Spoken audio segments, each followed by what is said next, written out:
You're traveling through another dimension. A dimension not only of sight and sound, but of mind. A journey into a wondrous land whose boundaries are those of imagination. Your next stop, the Twilight Zone.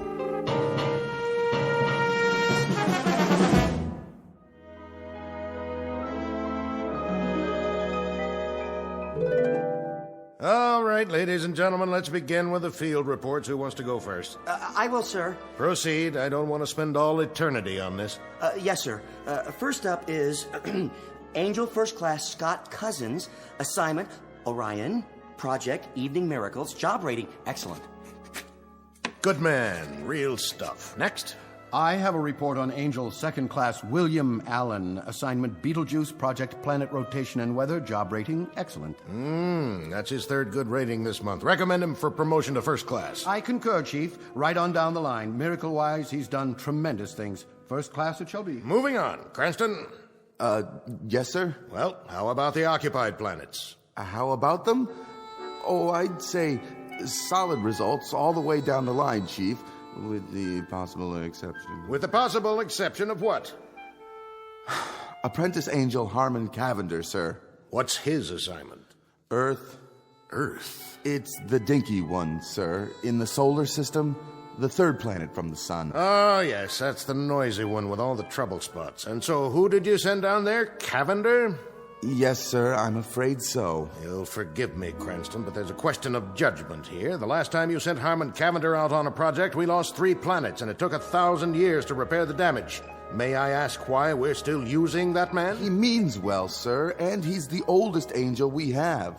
By the laws of seniority, he has first rights to any assignment that'll win him his wings. It'll be a cold day in the other place when Harmon Cavender wins his wings. The man is an idiot. I hate to do this, but, well, I think it's time for reclassification. Oh, no. Forgive me, sir, but we haven't had a reclassification of an angel in at least an eon. This will most likely, well, destroy poor Cavender's spirit. Destroy his spirit, eh? And what has he done to our morale? Not to mention the Miracles Bureau, the solar systems, and the whole concept of natural and unnatural laws. Why, the man is incorrigible. His last project on Earth... Do you recall it? Well, he was supposed to be working on a magic elixir, which would benefit the people of the planet. That's right. And after he went missing for 113 years, what did that elixir turn out to be?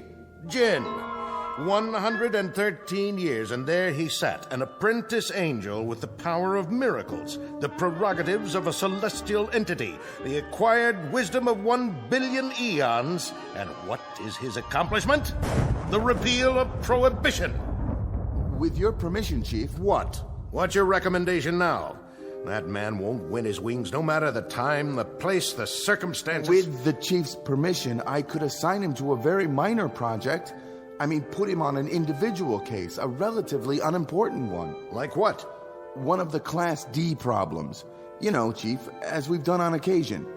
Pick out one Earth inhabitant who seems unable to function without some kind of heavenly aid. Have you someone in mind? We could find such a person. Where? How about that one? Down there. Orient me. My eyes aren't what they used to be. Grep, Agnes, age 26. Habitat, New York City. Unable to hold a position, constantly in debt. Accident prone, somewhat discombobulated. Any change there would be a marked improvement. How right you are. But Apprentice Angel Harmon Cavender? The girl needs help, not more trouble. We could give it a try, sir. Well, let's see what he has to say for himself. Summon him at once. Yes, sir. Right away, sir. Submitted for your approval the case of one Miss Agnes Grep, whom we are about to meet up close and personal. As you will soon see, she was put on Earth with 2 left feet, an overabundance of thumbs, and a propensity for falling down manholes. In a moment, she will be up to her jaw in miracles, wrought by an apprentice angel named Harmon Cavender, who is intent on winning his wings. And though it's a fact that both of them should have stood in bed, they are about to tempt all the fates by moving into some particularly tricky territory known only as the Twilight Zone. And now, The Twilight Zone and our story, Cavender is Coming, starring Andrea Evans, with Stacy Keach as your narrator.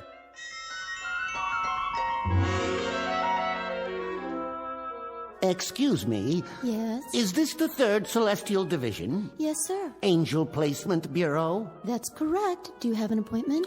Yes, I'm looking for a Mr. Henry Polk. Our supervisor. And you are? Cavender. Harmon Cavender. Ah, yes. We've been expecting you. Go right in. Thank you.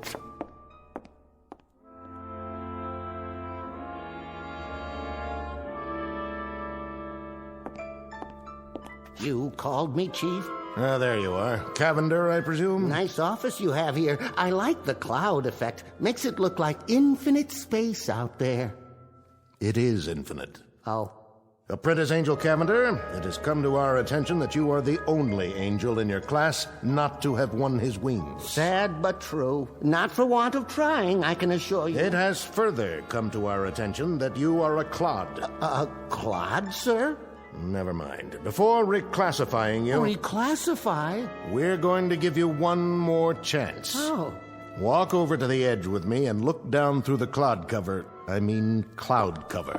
What do you see? Oh, which one? The one in the theater, with the costume, the usherette, I believe they call them. Nice-looking girl. You think so? Good. She's your next project. Oh, thank you, sir. I especially like the uniform she's wearing. Very military, with epaulets. And what's that on her head? Is that a fez? Haven't seen one of those in ages. Quite a few ages. You will return to Earth and supply her with aid, assistance, and advice for a period of 24 hours. If you are able to improve her lot in any significant way, we will reopen your case. You mean there's a possibility of getting my wings? It would be taken under advisement. Oh. Actually, Cavender, there seems to be considerable question about the damage you can do with just arms and legs, not to mention wings or your mouth. However, we've graciously consented to give you one more opportunity. You have 24 hours to see what, if anything, you can do with that clod, that young Earth woman. Mm-hmm. Take a good look. She's the one lining up for inspection right now in the lobby. Who's doing the inspecting? The theater manager, the short one with the ridiculous little mustache. All right, girls, positions, please. Ready for inspection before we open the doors. Excuse me. End of the line. Can I get in here? This is my position. Pardon me. Inspection. Left lapel wrinkled. Sorry, sir. Lipstick crooked. I'll fix it. And you, Yes, Mr. Stout? stand up. No slumping. Eyes straight ahead. Eyes straight, I said. I'm trying, sir. It's a natural condition. You see, my eyes aren't straight. There's not... You're the new one. Yes, Mr. Stout, and I can't tell you how glad I am to have the job, and I work very hard, and this is the first time I've ever been an usherette, and I love the uniform, and... Miss Grepp, is it? That's right, Agnes Grepp. It used to be Grabinski because my father's father was Lithuanian, but when he married my mother... If you don't mind, Miss Grepp.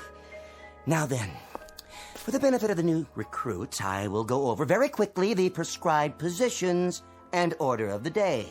Pay attention, please, Miss Grepp. I will repeat this only once. You will take the spot girl position in the middle of the lobby, ready to give directions such as stairway to your right, aisle 2 straight ahead, and so forth. Excuse me. What is it? What if I have to... Have to what, Miss Grepp? You know, take a comfort break? You will wait for your 30-minute lunch period, the same as the other girls. Now then, after you have taken their stubs... Their what? Ticket stubs. You collect them. Then the directions you give the patrons will be as follows. Stairway to your right, stairway to your left, aisle 2 straight ahead. Psst. Aisle 3 to your right, balcony and loge upstairs, and... Miss Grepp, if you please. What if I need a drink of water? You know, all those directions and my mouth might go dry. It used to go dry when I had to stand up in front of the class, and sometimes it gets dry even when I... Then you look my way and make a face. Like this. Mr. Stout, you look like a fish, doesn't he? Isn't it cute the way he does his mouth like that? The doors are opening for the first performance of the day. Take your positions. Hup, hup. Yes, sir. I'll work the candy counter, sir. I'm in the loges. Where's my flashlight? Spot! Miss Grep, take your spot. Oh, don't worry about me, sir. I got it covered. Hello, dear. Hi. Can you tell us where to find the best seat? Give her your ticket first, Gertrude. Oh, yes, of course. Here you are, dear. About those seats. Immediate lodging. 3 aisles straight up. I mean, in the balcony. Pardon? Oh, and I think there's some candy to your right, popcorn, and oh, God knows what else. Pardon me?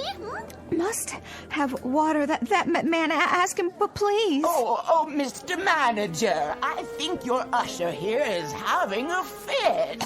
Any aisle, any seat at all. Just go. What do we do with these tickets, Is there some problem? No problem. A regular fit. Fit? A conniption. Oh. Miss Grep? Mr. Stout? Your epaulets. Oh, Mr. Stout, look at me, please. Close your mouth at once, Miss Grep. Consider yourself cashiered out. You will never make usherette at Blonsky's Bijou of famous Hollywood hits. Now, turn in your uniform. Up. Dismissed.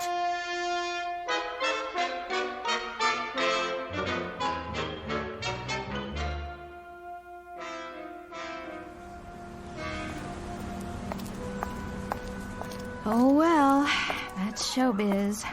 Just plain fickle, I guess. What's the difference between me and all those women in the movies? Classy, sophisticated. Hey, bus!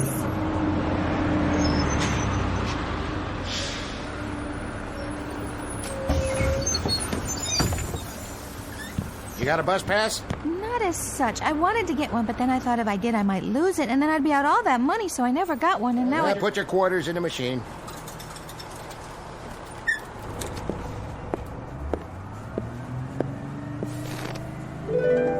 Where did you come from? Don't panic, Miss Grep. Above all, don't panic. If you'll give me just a moment, I can explain. Who's panicked? I almost missed the bus, that's all. But you didn't. No thanks to you. On the contrary, I know this will come as rather a shock to you, but I happen to be a guardian angel. Say, when did you get on? I didn't see you. The whole bus was empty, and then... Indeed, I arranged it that way. As I was saying... Did you pay? I don't have to pay. I'm an angel. Oh, yeah? Where are your wings, then? That's a long story. In point of fact, I've been given 24 hours to help you out in every way possible.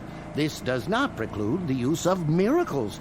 As I say, I know this is going to shock you, but I happen to be your angel. Don't worry about it. I daydream a lot myself. Last week, I daydreamed I was an astronaut. I made 111 orbits before Mr. Goldfarb fired me. Mr. Goldfarb? He ran the delicatessen where I was working. I took care of the steam table all day long, and that's where I used to do most of my daydreaming. Wouldn't you at least like to see a little miracle? Okay, if it makes you feel better. Like what? Well, for example, instead of a run-of-the-mill bus that everybody uses, how about a nice, flashy, chauffeur-driven convertible? Wouldn't that be something? All right, then. Here goes. Is that it? Well, I have a way of fouling these things up, but if you'll give me just a second to concentrate... Wow, Central Park. Well, at least it's a carriage with a convertible top. Driver, once around the park, if you please. What is going on here? What happened to my bus? Oh, I'm so sorry. You don't know how to handle horses, do you? Of course not. A small miscalculation. A Lincoln Continental, real snazzy. That's more like it. Driver, take us to, well, the lady's residence. What is the exact address? I ain't taking nobody nowhere in this here car. I signed on to drive a bus. Oh, all right.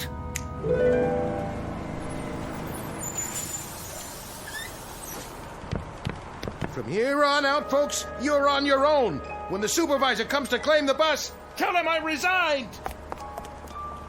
Well, Miss Grep, what have you got to say now? Excuse me? Well, where are you going? Where do you think? I'm going home. This is my stop. No, wait! Miss Grep, please, wait!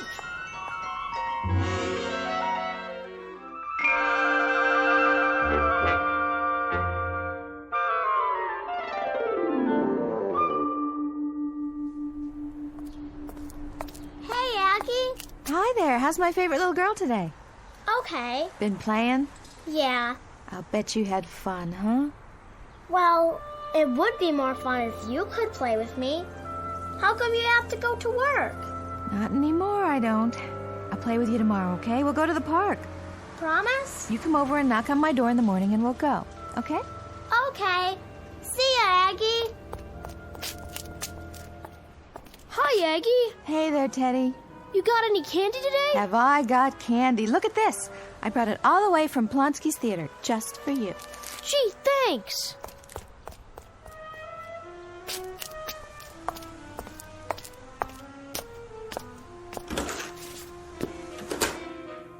Aggie, can I ask you a question? Sure, Wanda, what is it? When you make potato pancakes, is it 3/4 of a cup of flour and a half an onion, or a half a cup of flour and 3/4 of an onion? I think it depends on how much you're making. I mean, if you make potato pancakes for 4, it's 1 cup of flour, or is it 1 onion? No, wait a minute. No, maybe it's 1 egg and half an onion. How's the job, Aggie? Hi, Joe. You mean, how was it? Oh, Aggie, you didn't go lose another one, did you? Yep, I went and lost another one, all on my own. Which one was this again? Plonsky's Bijou downtown. I flunked close order drill. Listen to me, don't you worry about it none. You'll get another job, but fast. Nice person like you. Aggie. Why, what's the matter, sweetie? I broke my cookie. Oh, sweet baby. Aunt Aggie has a cookie for you. Here. You like it, huh? Mm-hmm. Aunt Aggie's gotta go now, but I'll give you another cookie later. Would you like that? Be careful now. Don't drop it.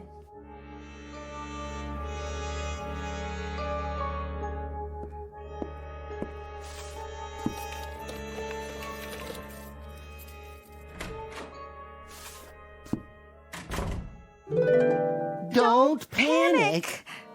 Oh, I know. Say, I thought I left you back there. Perish the thought. How did you get in my apartment? It was locked. As I told you, I'll be with you for 24 hours. 23 hours and 31 minutes, to be exact. Don't you ever give up? How could I? I'm here to change your life, Miss Grep. Interesting place you've got here. I like it. Oh, I do too.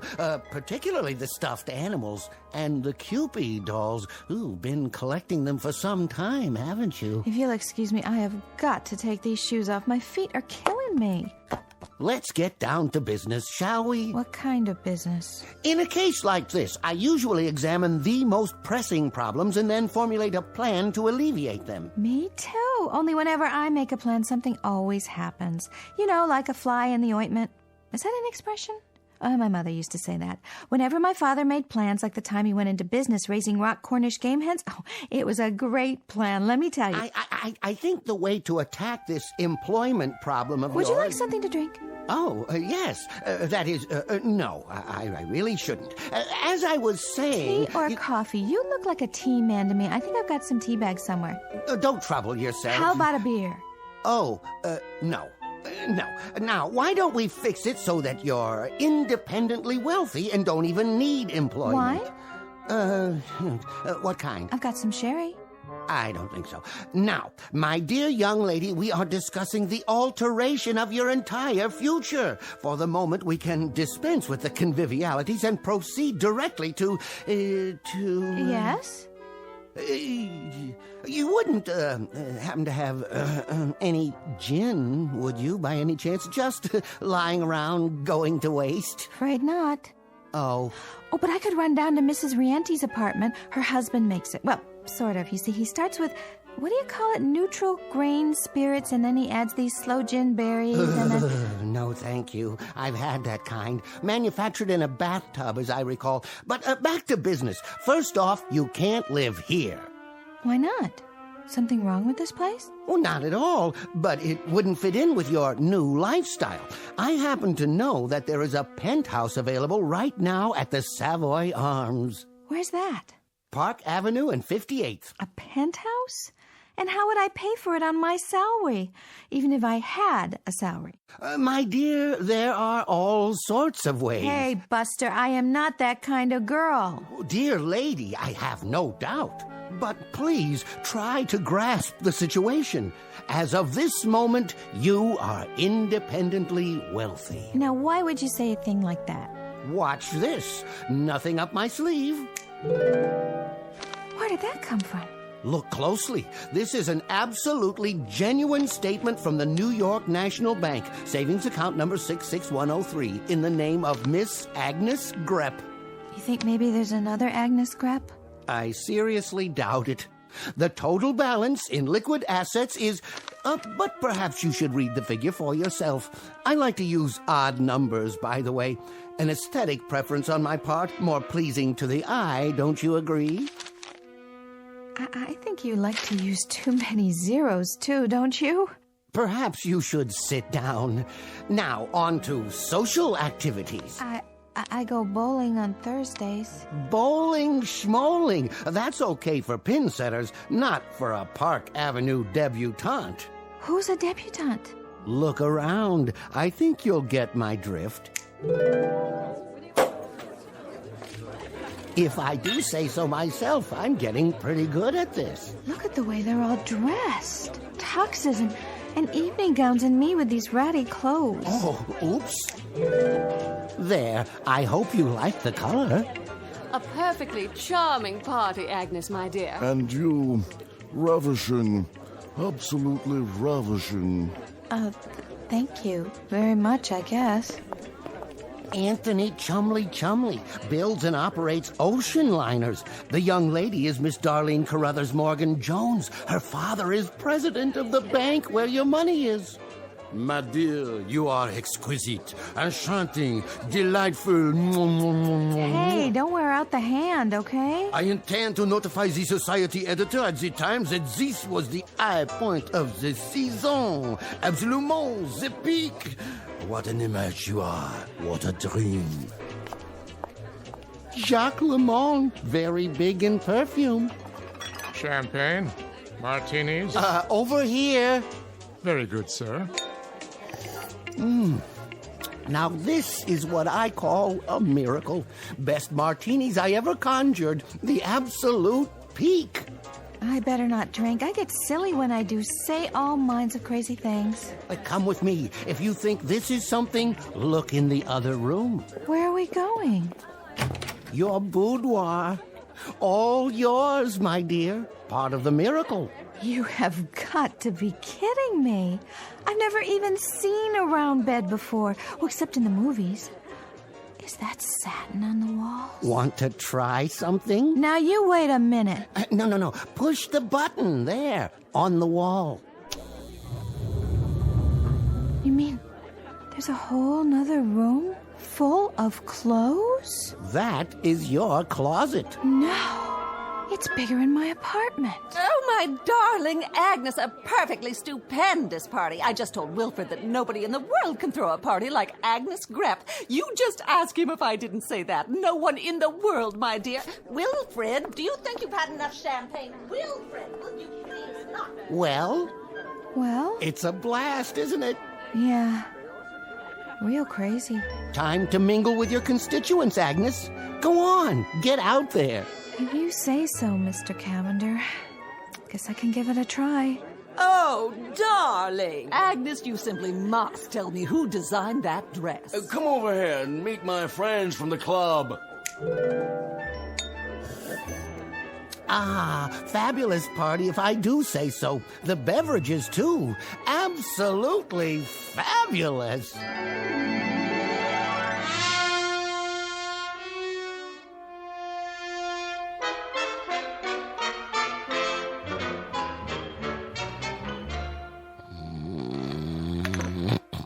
What?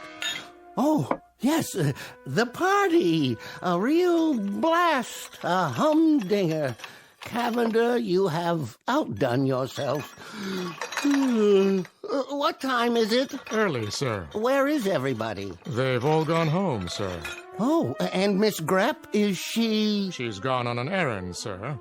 You're the last one in the penthouse. Oh, did she say where? Something very pressing, I should say. Would you care for a continental breakfast, sir? A Bloody Mary? Agnes! Agnes!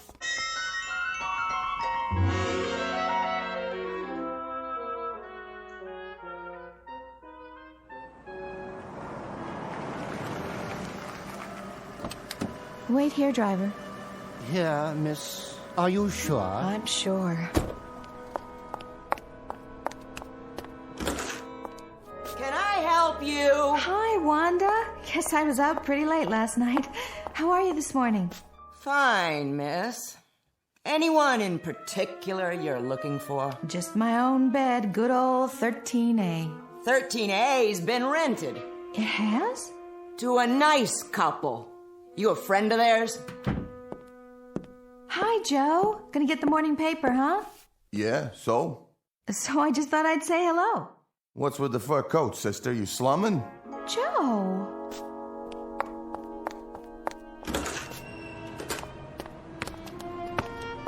Hi, sweetie. Were you waiting for me? Huh? Remember? We said we'd go to the park today, you and me. Just as soon as I change this dress and get out of these awful shoes. Who are you? It's Aunt Aggie, honey. Don't you... My mom said not to talk to strangers. Oh, there you are. She doesn't know me. Of course not. And my apartment, it's been rented. Naturally. And my landlady didn't even recognize me. And you know what Joe, my neighbor, said? Miss Grepp, you can't have your cake and also eat it. That is, somebody's got to pay the fiddler, or something along those lines. What does that mean? Well, you know yourself. It's a kind of a give and take thing. Life, I mean. The whole philosophy of living. Well, what on earth did you expect? What do you want from me? Not much of anything, really. I didn't expect anything except... What? Friends, maybe. Excuse me. Hey, what do you say, slugger? Aunt Aggie's back, and she got candy for you. She's got... What's that? That's not a candy bar. No, honey, it's not a candy bar. It's a bottle of perfume. Costs $100 an ounce. Big deal, huh? You know what? I wish it were a chocolate bar. Come on, Teddy. Leave the lady alone. Come back up here. Mrs. Rienti? That's okay. It's me, Aggie. Come on back for your breakfast. I told you don't bother the lady. Mrs. Rienti, it's Aggie. Don't let this sable coat throw you.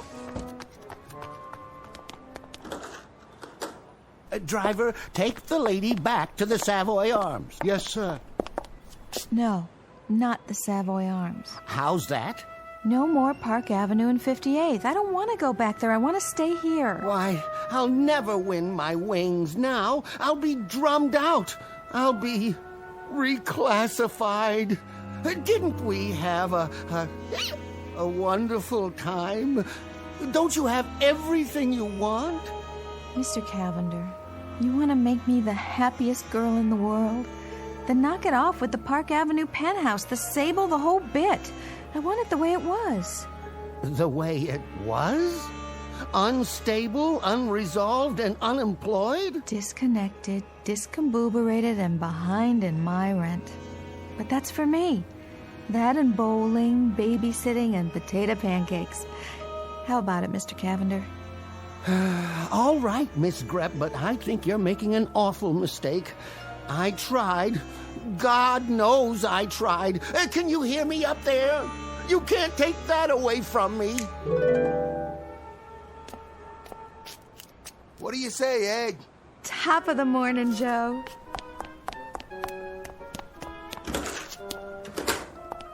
Aggie, on this potato pancake stuff, how many eggs? An even dozen, and I'll be down in a minute.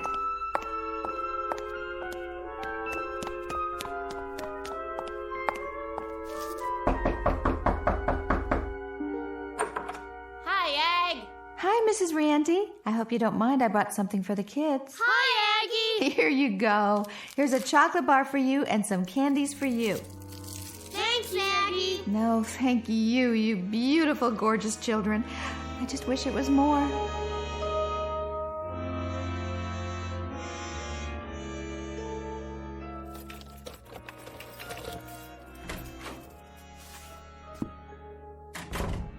Mr. Cavender, can you hear me? Yes? Oh, I sure am glad you're here. Because I wanted to say thanks a whole bunch. It was wonderful knowing you. Wonderful knowing you, Miss Grepp. Excuse me, what's that, Chief? Yes, sir. I'll be there right away.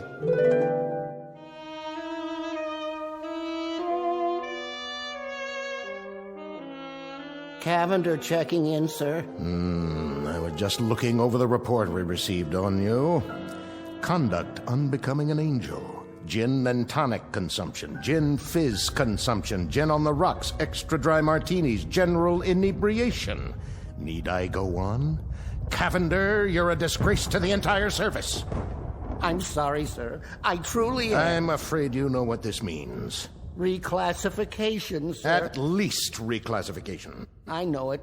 I expected it. I hate to do this, Cavender. I really do. As a matter of fact, Hey, Chief, look at this. What? Why, this is incredible. It is. See for yourself, Chief. Come over here. My eyes aren't so hot lately. Try, Chief. You can do it. Where are you pointing? Lean over the edge. That planet there, the little blue and green one? Yeah, check the island of Manhattan, the lower part. She's happy. She is, isn't she? She looks at least 6 times happier than when I found her. She's incredibly, deliriously, totally happy. I don't understand how that could be. But I tell you she is, sir. See? See what she's doing now? What is that costume she's wearing? A bowling shirt, I believe it's called. Say again? Bowling, sir. She bowls every Thursday night. Fascinating. And is she supposed to keep her finger in the ball after it starts rolling down the lane? Ooh, no, sir. She still hasn't quite got the hang of it. I do hope she didn't hurt herself. Well, Cavender, it seems I may have been premature in my judgment. Oh? After all, your assignment was to make her happy, and that's precisely the way she is now, so... Well, there seems to be very little left to do, except... Go on, sir. I'm all ears. I noticed. I think under the circumstances, Cavender, since you've done so very well with this subject... Yes? Well, it occurs to me that there are other deserving subjects down there who may require a little angelic assistance from time to time. Oh, definitely. No doubt. Each of them could be your personal project, so to speak. How would you like that? And my wings, sir? We'll reopen that issue later on. But for the moment, we'll start a dossier on the people you'll be assigned to. In a strange way, I feel rather sorry for them. Cavender? Cavender, are you listening?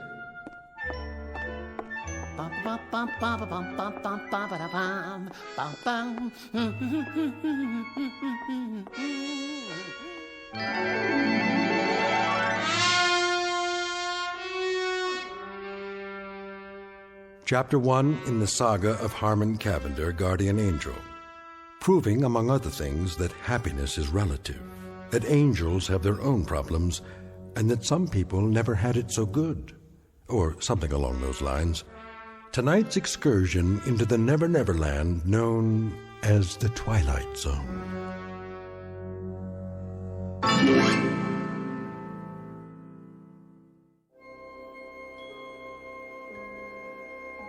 Hi, this is Carl Amari, producer of the Twilight Zone radio dramas. I'd like to take a moment to tell you about our official website at twilightzoneradio.com, where you'll get the latest news and information on these Twilight Zone radio dramas. Plus, at twilightzoneradio.com, you can digitally download 3 free episodes or any of our episodes for only $1.95 each. In this age of ever-changing technology, we've decided to make these episodes instantly available to you by making the Twilight Zone radio dramas a digital download-only series. This means that this series will no longer be offered on CD. The CD collections at our website are now being offered while supplies last at buy one, get one free. So be sure to get your favorites before they're sold out. Be sure to visit us often, and I'll see you in the zone.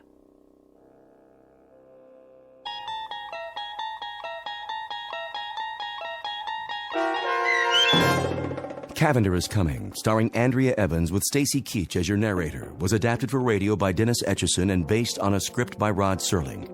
Heard in the cast were Richard Hensel, Roderick Peoples, Doug James, Peter DeFaria, Linda Reiter, Maggie Carney, Martin Hughes, Lauren Patton, David Darlow, Maria Stevens, and Meg Falcon. To learn more about the Twilight Zone radio dramas and to obtain audio cassettes and CDs of these programs, visit our website at twilightzoneradio.com. This copyrighted radio series is produced and directed by Carl Amari and Roger Wolski for Falcon Picture Group. Doug James speaking.